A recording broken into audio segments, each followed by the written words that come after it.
Usai sarapan, Jingjing duduk di kursi yang lebih rendah dibanding kursi Yutu untuk mulai main lagi.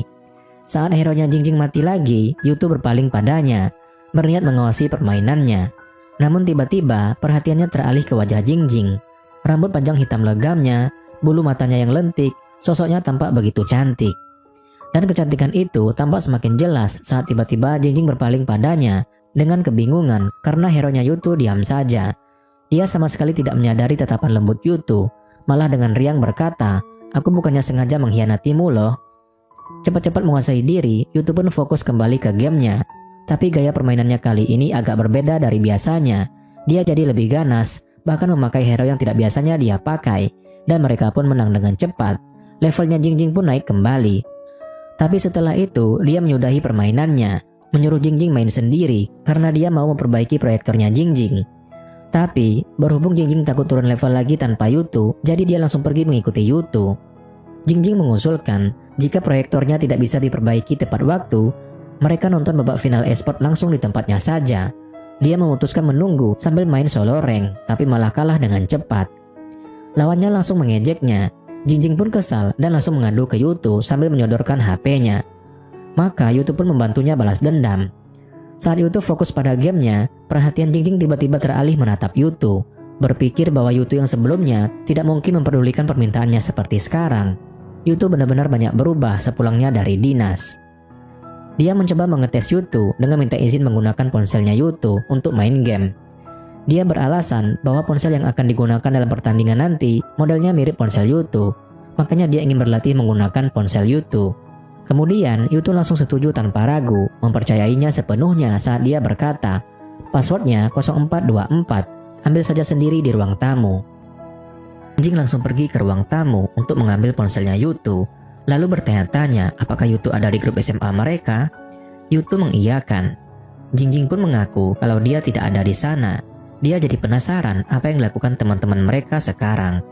Karena itulah Jingjing minta izin untuk melihat WeChat-nya Yutu dengan alasan kalau dia ingin melihat momen teman-teman mereka. "Momen memang untuk dilihat oleh teman, kau juga teman mereka," ujar Yutu. Jingjing tak percaya mendengarnya. "Aku pakai WeChat-mu loh." "Boleh," kata Yutu. Yutu benar-benar memberinya akses penuh ke HP-nya. Jingjing pun membuka HP itu dan WeChat-nya. Tapi saat dia membuka grup SMA mereka, dia mendapati Xiaoqing juga ada di sana. Jingjing bertanya ambigu, apakah semua teman? Entah apakah Yutu memahami siapa orang yang dimaksudnya atau tidak, tapi dia cuma menjawabnya dengan bergumam cuek. Jingjing jadi berpikir kalau Yutu tidak mengerti maksudnya. Tapi ya sudahlah, bagus juga Yutu tidak mengerti. Yutu berhasil memenangkan game itu untuk Jingjing. Maka Jingjing langsung mendekat ke Yutu, mau memberikan like pada timnya tanpa menyadari kalau kedekatan mereka mempengaruhi Yutu. Sebagai balasannya, Jingjing akan memenangkan satu babak juga untuk Yutu sekarang juga. Tapi tiba-tiba asisten Zhu menelponnya, mengabarkan bahwa dia ada di bawah. Membawa hadiah ulang tahun untuk Jingjing dari brand sponsornya dan juga 3 kardus besar. Kesempatan, Jingjing langsung menggunakan kesempatan itu untuk manja sama Yutu lagi, meminta Yutu untuk membantu mengambil semuanya itu untuknya. Dan Yutu lagi-lagi menurutinya. Jingjing berpikir kalau 3 kardus itu semuanya adalah hadiah dari brand sponsornya. Sponsor yang mana yang ngasih hadiah lebih awal dan sebanyak ini? Tapi asisten Zhu dengan cepat meralat. Ketiga kardus besar ini isinya barang-barang yang Jingjing beli sendiri seperti baju, tas, sepatu, dan lain-lain. Sedangkan hadiah dari sponsor itu hanya berupa tas kecil yang dipegang si asisten. Jingjing jadi malu sama Yutu. Dia mengaku kalau dia biasanya tidak beli baju sebanyak ini. Tapi asisten Zhu tiba-tiba muncul sambil berujar lantang bahwa baju-baju yang Jingjing di lemari sudah kebanyakan. Bahkan ada yang labelnya belum dicopot.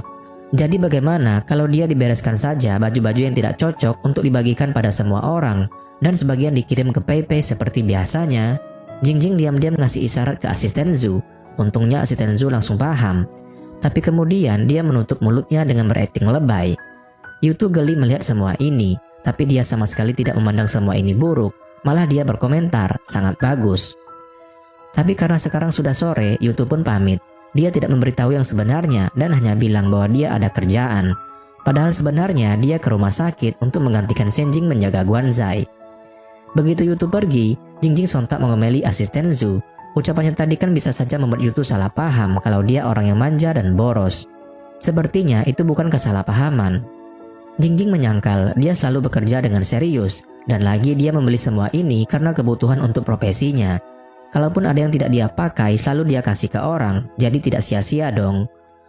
Tapi perkataan Yutu cukup bagus, dia pasti melihat hatiku yang cantik, bersinar, dan sederhana melalui penampilanku yang cantik dan bersinar. Asisten Zhu setuju, Yutu pasti bisa melihat ada kesederhanaan di dalam hatimu. Setibanya di rumah sakit, Yutu tiba-tiba diinterogasi oleh Senjing yang masih ingin menjodohkan Yutu dengan adik kelasnya, tapi malah diberitahu Guanzai kalau Yutu sudah punya pacar. Senjing tak percaya dan langsung menuntut diperlihatkan foto pacarnya Yutu. Tapi seperti yang dia duga, Yutu tidak bisa menunjukkannya. Bilang saja menolak dijodohin, gitu aja pakai acara bohong segala. Berhubung Yutu sudah datang, Senjing pun pulang untuk mengurus anak mereka. Saat Yutu mengantarkannya keluar, Senjing baru mengaku bahwa ucapannya tadi hanya bercanda dan meminta Yutu untuk tidak menganggapnya serius. Dia hanya ingin meringankan pikiran Guanzai. Dia tidak benar-benar ingin menjodohkan Yutu dengan adik kelasnya kok. Dia menyadari kalau Yutu dan Guanzai itu sama, sangat amat sibuk, sehingga jarang ada di rumah dan tidak bisa mengurus keluarganya. Ucapan Senjing memang benar, Guanzai selalu lebih mementingkan pekerjaan. Bahkan kondisi sakitnya seperti ini, Guanzai tetap bersikeras untuk mengerjakan pekerjaannya. Fakta ini membuat Yutu kembali merenungkan hidupnya. Maka malam itu juga dia membuat keputusan lalu menelpon seniornya. Tapi malam itu juga kondisi Guanzai tiba-tiba semakin memburuk. Direktur Hu atasan mereka datang keesokan paginya dan bersama-sama mereka mendengarkan diagnosa dokter bahwa Guanzai menderita kanker lambung. Sedangkan masalah keluhan sakit kepalanya itu karena beban dan tekanan pekerjaan yang sangat tinggi. Karena itulah dokter menyarankan agar dia dioperasi setelah kondisinya stabil nanti. Masalah ini membuat Yutu meminta perpanjangan masa cutinya pada Direktur Hu agar dia bisa menjaga Guanzai dan mengaku bahwa dia sudah menolak tawaran pekerjaan bank investasi. Berbeda dengan Profesor Zhang, Direktur Hu sama sekali tidak menekannya. Malah ia menyarankan Yutu untuk mempertimbangkan kembali keputusannya, mengingatkan Yutu bahwa Guanzai bukanlah tanggung jawabnya, jadi dia tidak perlu mengubah keputusannya demi apapun. Tapi Yutu meyakinkan bahwa keputusannya ini sama sekali tidak ada hubungannya dengan orang lain. Saat dia menyelamatkan satelit itu, dia menyadari bahwa disinilah tempatnya. Dia hanya minta cutinya diperpanjang 1 minggu, selain untuk mengurus Guanzai, juga karena ada beberapa hal yang harus dia urus. Saya menjanjikan sesuatu pada teman saya dan belum saya selesaikan. Keesokan malamnya, Yutu dan Jingjing nonton pertandingan e-sport profesional bersama. Karena mereka mendukung dua tim yang berbeda, Jingjing mengusulkan agar mereka bertaruh. Siapa yang timnya kalah, maka dia harus mengabulkan permintaan yang menang. Yutu pun setuju. Tapi di tengah-tengah pertandingan, Jingjing malah mendapati Yutu ketiduran. Sepertinya dia sangat kelelahan. Jingjing jadi punya kesempatan untuk mengagumi wajah tampan Yutu sambil bertanya-tanya apa kesibukan Yutu belakangan ini sampai-sampai dia ketiduran saat menonton pertandingan yang begitu seru. Mumpung ada kesempatan, Jingjing diam-diam memotretnya, tapi hasilnya kurang bagus. Maka dia mencoba mencondongkan tubuhnya lebih dekat, tapi malah terpeleset dan akhirnya jatuh menimpa Yutu. Yutu bangun gak ya? Tapi kan dia seringan bulu. Kayaknya gak seringan bulu deh. Nyatanya Yutu terbangun karenanya. Bingung melihat Jingjing tengkurap di atas pangkuannya, lalu dengan lembut dia menarik Jingjing. Jingjing bingung bagaimana harus menjelaskannya, tapi untungnya bahkan sebelum dia sempat bicara, Yutu berpikir kalau dia mau mengambil jeruk yang ada di nakas dan langsung saja mengambil jeruk itu untuknya. Jingjing mengiyakannya saja dengan canggung. Mengalihkan topik kembali ke game, Yutu bertanya siapa yang menang. Jelas Jingjing tidak tahu karena dia sudah tidak fokus pada game. Jadi dia menutupinya dengan menyuruh Yutu menebak sendiri siapa yang menang. Ternyata tim andalan Jingjing yang kalah. Jingjing pun menyuruh Yutu untuk mengatakan apa permintaannya, sesuai janji mereka tadi. Tapi yang tak disangkanya, Yutu malah menanyakan hadiah ulang tahun apa yang diinginkannya. Kau yang seharusnya meminta permintaan, kita kan bertaruh. Permintaanku adalah beritahu aku hadiah apa yang kau inginkan. Jingjing pun senang. Kalau begitu aku tidak akan sungkan. Terlalu tiba-tiba nanti kuberitahu kalau aku sudah memikirkannya. Jingjing berpikir kalau Yutu itu polos. Mau ngasih hadiah tapi malah tanya dulu sama orangnya. Seharusnya langsung berikan saja secara dadakan biar surprise. Mengalihkan topik ke game, Yutu memberi saran tentang para pemain profesional yang sebaiknya Jingjing rekrut ke dalam timnya nanti. Tapi dia tidak memilih dari tim yang dia unggulkannya dalam pertaruhan ini. Malah memilih pemain dari tim lawan yang kalah. Kenapa begitu? karena Yutu menyadari bahwa kekuatan tim unggulannya adalah pada kerjasama seluruh tim. Sedangkan para pemain dalam pertandingan nanti justru dipilih secara acak.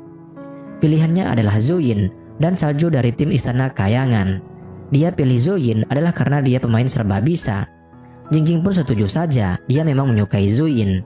Yutu mendadak cemburu, dia juga tampan. Dia masih 19 tahun. Kau bahkan tahu usianya? Yang tak disangkanya, Yutu merekomendasikan Zuyin sebenarnya sudah direncanakan. Malah selama beberapa hari belakangan ini, saat bertanding dengan Jingjing, dia selalu menirukan gaya mainnya Zuyin dengan tujuan agar Jingjing mudah beradaptasi dengan gaya mainnya Zuyin nanti dan bisa bekerja sama dengan baik. Jingjing sungguh tersentuh mendengar pengakuannya itu, hingga tiba-tiba saja dia punya ide hadiah ulang tahun apa yang diinginkannya. Dia ingin Yutu memberinya pentakil, harus Yutu yang memberikannya, dia tidak mau orang lain yang memberikannya. Jadi Yutu tidak perlu meniru gaya bermain orang lain, karena dia lebih suka bekerja sama dengan Yutu. Jingjing lalu memberinya 2 tiket masuk pertandingan, satunya buat Zai Liang.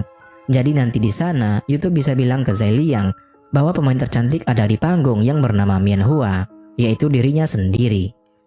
Hari ini adalah hari pertandingan. Manajer Ling ribut menata stylenya Jingjing hingga akhirnya mereka mendapatkan style yang paling sesuai untuknya. Dan Jingjing melengkapi penampilannya dengan anting-anting kelinci bling-bling. Setibanya di lokasi, dia terlebih dulu menyapa para pemain e-sport profesional, membagi-bagikan foto bertanda tangannya sambil berceloteh riang dan ramah menyapa mereka, dan mengaku bahwa dia juga mengidolakan mereka karena dia juga sering menonton pertandingan mereka. Para atlet e-sport itu jadi terkagum-kagum padanya. Yutu sudah duduk di barisan penonton saat Jingjing muncul di panggung dengan diiringi sorak-sorai para penggemarnya. Tapi dia sendirian, Zai Liang tidak ikut. Usi memilih 2 pemain acak. Jingjing mengikuti rencana Yutu dengan memilih 2 orang atlet rekomendasi Yutu yang keduanya berasal dari tim yang sama. Sedangkan tim lawan memilih 2 orang atlet dari 2 tim yang berbeda. Jingjing dengan bijak mengaku bahwa dia memilih yang berasal dari tim yang sama karena kekompakan dan kerjasama mereka sudah teruji. Timnya Jingjing dinamai tim beruntung. Mereka mendiskusikan strategi perang mereka lebih dulu sebelum pertandingan dimulai. Jingjing yang paling banyak nyerocos karena sering menonton dan mempelajari pertandingan e-sport. Jingjing jadi banyak tahu tentang tim lawan dan bisa ngasih masukan untuk menyerang tim lawan. Bahkan, kedua atlet profesional pilihannya sampai terkagum-kagum mendengar strateginya. Kedua tim memulai pertandingan dengan membantu beberapa hero andalan, termasuk 2 hero yang pernah dimainkan oleh Jingjing. Mereka pikir kedua hero itu adalah andalannya Jingjing, karena pernah Jingjing posting di Weibo. Padahal sebenarnya bukan, Jingjing hanya asal posting saja waktu itu. Selain itu, mereka tidak tahu bahwa selama beberapa minggu ini, dia dilatih dengan keras sama Yutu untuk memainkan berbagai macam hero. Jadi sebenarnya, Jingjing bisa menguasai hampir semua hero. Usai memutuskan hero-hero mana saja yang mereka pakai dan posisi mereka, pertandingan pun dimulai. Dan timnya Jingjing benar-benar bisa bekerja sama dengan baik. Jingjing banyak dipuji berkat kehebatannya. Dia gesit tapi tetap tenang dan mencari kesempatan paling tepat untuk menyerang lawan, hingga mereka berhasil mengalahkan tim lawan. Zuyin juga menyadari bahwa Jingjing tampak bisa menyesuaikan diri dengan baik dengan gaya permainannya. Tim beruntung menang. Para penggemarnya Jingjing sontak menjerit heboh. Yutu pun jadi bangga. Tapi masih ada babak kedua. Sebelum memasuki babak kedua, kedua tim diberi hak istimewa yang dipilih secara acak. Timnya Jingjing mendapat hak istimewa untuk membanat 1 hero andalan lawan. Tapi tim lawan mendapat hak istimewa untuk membanat 1 pemain MVP dari timnya Jingjing yang mendapat skor paling tinggi, sehingga Jingjing terpaksa harus memilih 1 orang lagi sebagai penggantinya. Tapi Jingjing memutuskan untuk tidak memilih dari kalangan atlet e-sport lagi, melainkan memilih salah satu dari penonton. Dia memberitahu bahwa orang yang dia pilih ini adalah timnya sejak awal, dan yang ia pilih tak lain dan tak bukan adalah Yutu. Sontak saja semua orang langsung heboh, kasak-kusuk bertanya-tanya siapa Yutu itu. Kamera pun celinguan kanan kiri di antara bangku penonton mencari-cari yang mana yang bernama Yutu. Hingga kemudian kamera berhenti dan menyorot wajah paling tampan di antara penonton yang sontak membuat semua orang heboh mengagumi sosok tampan itu sambil bertanya-tanya siapa dia. Selebritis juga kah? Tampan sekali. MC bertanya-tanya apakah benar dia yang bernama Yutu. Selama beberapa saat Yutu tampak ragu, tapi akhirnya dia tersenyum. Tanpa mengucap sepatah kata, dia meletakkan jaketnya di kursi sebelah, lalu berjalan dengan gagah ke panggung dengan diiringi kekaguman para penonton. Jingjing teringat betapa kagumnya dulu saat dia melihat Yutu berjalan ke panggung saat Yutu dipanggil sebagai pemenang medali emas Olimpiade Matematika Nasional. Dulu, Yutu berjalan ke panggungnya sendiri, sedangkan Jingjing hanya jadi penonton. Tapi sekarang, dia berjalan ke panggungnya Jingjing dan berdiri di sisinya. Jingjing pun tersenyum menatapnya sembari membatin, "Selamat datang Yutu, selamat datang di panggungku." Dia lalu berbisik ke Yutu, "Hari ini kau agak tampan." "Agak?" tanya Yutu tersinggung. Kemudian, MC mulai bertanya kepada Yutu, tapi Jingjing yang angkat bicara duluan dan menjawab semua pertanyaannya. Dia mengaku bahwa mereka teman SMA sekaligus teman SMP, tapi tidak satu universitas karena dia gagal masuk Universitas Tsinghua. Selama beberapa tahun ini, mereka sempat putus kontak dan baru bertemu kembali berkat memainkan game Honor of Kings. Si MC berkomentar bahwa game ini memang kabarnya banyak mendekatkan yang jauh, bahkan sampai menikah. Manajer Link mendadak jadi cemas, teringat akan gosip bahwa Jingjing pernah nembak teman SMA-nya yang tampan dan jenius tapi ditolak. Para netizen sebentar lagi pasti akan menghubungkan segalanya. Gosip itu juga mengatakan kalau Yutu sudah punya pacar. Waduh, bisa-bisa Jingjing bakalan dituduh pelakor. Tapi sepertinya Jingjing juga menyadari hal itu. Makanya dengan cerdiknya, dia yang menjawab semua pertanyaan si MC dan mengatakan bahwa dia dan Yutu sering bertemu dalam game karena kebetulan Yutu masih lajang bertahun-tahun dan lagi cuti kerja. Makanya Yutu punya banyak waktu untuk menemaninya bermain. Yutu cepat tanggap dan langsung paham kenapa Jingjing mengatakan fakta itu. "Masa pria tampan dan pintar ini melajang bertahun-tahun," komentar si MC. "Aku juga merasa aneh, terlebih lagi dia bisa main game dengan baik." "Tidak aneh, kau juga sama," balas Yutu, tak kalah cerdik dan sontak mendapat sorak-sorakan penonton. Bahkan asisten dan manajer pun kagum. Dua orang itu sama-sama cerdik dan kompak. Sayang sekali Yutu tidak jadi artis. Saat MC meminta Yutu untuk memperkenalkan nama ID akunnya dan pekerjaannya di dunia nyata, Yutu dengan mantap memperkenalkan dirinya sebagai insinyur antariksa. Jingjing jelas tercengang sekaligus senang mendengar Yutu ternyata memutuskan tidak melepaskan impiannya. Usai mendiskusikan strategi masing-masing tim, pertandingan pun dimulai dengan membanet beberapa hero. Sesuai dugaan Yutu, tim lawan menargetkan Jingjing dengan membanet semua hero andalan timnya Jingjing yang mereka mainkan dalam ronde pertama tadi. Secara tak langsung, mereka mengakui kehebatannya tim Jingjing. Sementara itu di bangku penonton, para fansnya Jingjing lagi heboh gara-gara netizen menuduh Jingjing cuma bisa main support dan tidak turut andil dalam kemenangan ronde pertama tadi. Timnya Jingjing tetap fokus pada game mereka. Yutu benar-benar pandai membaca dan memperkirakan strategi tim lawan. Karena itulah untuk ronde terakhir ini, Yutu menyuruh Jingjing memakai karakter Belly Suyu, hero yang paling sulit dimainkan. Sontak saja, pemilihan hero-nya Jingjing mencengangkan semua orang dan membuat para fans semakin heboh mengagumi idola mereka. Apalagi saat Jingjing dengan lihainya menargetkan lawannya dengan tepat sasaran. Ya, walaupun pada tembakan kedua dia meleset sih. Yutu dan Jingjing santai saja main sambil ngobrol berdua. Walaupun begitu, Yutu tetap mampu menunjukkan keahliannya dengan mengalahkan satu hero tim lawan. Dengan cepat mereka berubah serius dan bertarung dengan ganas. Berkat latihan-latihan mereka selama ini, Yutu dan Jingjing sangat kompak dalam menyerang musuh mereka. Bahkan kali ini, para haters berubah memuji Jingjing dan kekompakannya dengan Yutu. Tim lawan dengan cepat mengungguli mereka. Yutu tetap memberi semangat pada timnya. Dia tampak begitu lepas dan tanpa beban saat bermain. Jingjing bahkan melihatnya tersenyum begitu lebar. Baru kali ini, dia melihat Yutu tersenyum selebar itu. Jingjing pun bahagia. Yutu langsung menyerang balik dengan ganas hingga berhasil mendapatkan quadra kill. Sontak saja para penonton langsung heboh menyurakinya. Bahkan para komentator pun terkagum-kagum. Bahkan untuk serangan-serangan selanjutnya, dialah yang memberi komando. Dan saat tiba waktu yang tepat, dia memimpin timnya untuk melakukan serangan terakhir dan mereka pun menang. Jingjing sontak melompat-lompat saking senangnya, tapi malah kehilangan keseimbangan dan hampir saja terjatuh kalau saja Yutu tidak sigap menangkapnya. Dan sentuhan itu sontak membuat Jingjing tersipu malu. MC langsung memuji Jingjing setinggi langit dan juga kekompakannya dengan Yutu. Jingjing jujur mengaku bahwa Yutulah yang melatihnya dan memuji kehebatan Yutu yang bisa menguasai hero apa saja. Tapi saat MC bertanya apakah Yutu mau ikut pertandingan e-sport profesional, Jingjing mendadak menghempaskannya dengan berkata bahwa Yutu terlalu tua untuk itu. Wah, MC tertawa mendengarnya. Bisa-bisanya Jingjing berkata seperti itu pada orang yang sudah membantunya menang. Bukankah itu memang sudah seharusnya dia lakukan? Ujar Jingjing, lalu menyodorkan mic-nya ke Yutu. Benar, jawab Yutu dengan suara beratnya, yang sontak mendapat sorak-sorakan penonton wanita. Bahkan para fansnya Jingjing langsung setuju kalau dia jadian sama Jingjing. Turun dari panggung, Jingjing langsung disambut kehebohan manajer dan asistennya yang bangga banget sama dia. Tiba-tiba, seorang staf memanggil Jingjing kembali ke panggung untuk memberikan penghargaan. Jingjing dengan santainya memberikan HP-nya ke Yutu, bukan ke manajernya atau asistennya. Benar-benar percaya kepada Yutu sepenuhnya, kemudian pergi kembali ke panggung. Namun seketika itu pula, Yutu menyadari tempat ini bukan tempatnya. Biarpun manajer dan asisten memperlakukannya dengan baik, tapi Yutu merasa sangat terasing di tempat ini. Sendirian di ruang tunggu, Yutu membuka HP-nya Jingjing dan memainkan gamenya Jingjing. Kayaknya dia ingin memberikan pentakil untuk Jingjing. Usai memberikan penghargaan, Jingjing melihat jaketnya Yutu masih ada di bangku. Maka begitu acara usai, dia mengambil jaket itu, kemudian kembali ke Yutu. Manajer dan asistennya sudah tidak ada, karena harus pergi rapat membicarakan masalah perpanjangan kontrak iklannya Jingjing.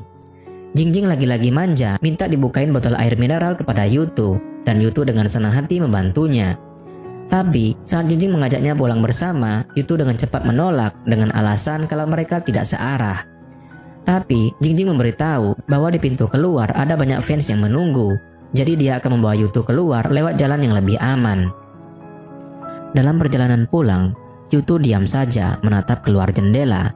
Dia tampak murung dan merana, sementara Jingjing di sebelahnya malah sedang senang membaca berbagai berita tentangnya dan Yutu.